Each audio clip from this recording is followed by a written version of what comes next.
Hi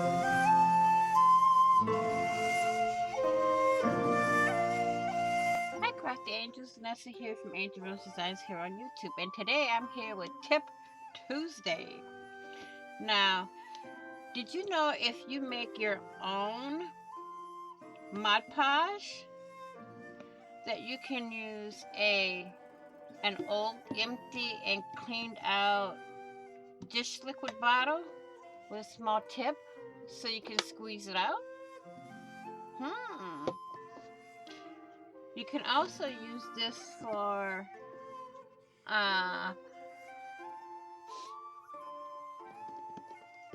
gesso. If you make your own gesso,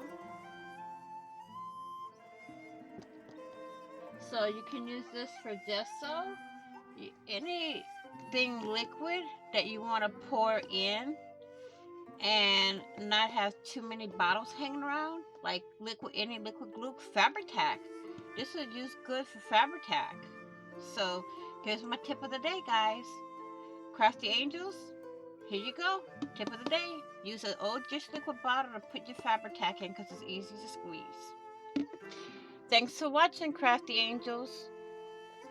Please like, share, and comment. And if you haven't already, what are you waiting for? Hit that big red subscribe button down below and subscribe.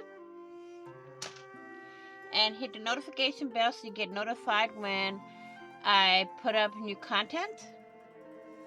And also, be kind, be safe, be caring, and I will see you. Happy crafting on a budget, happy everything on a budget, and I will see you all in the next video. Bye bye for now, Crafty Angels.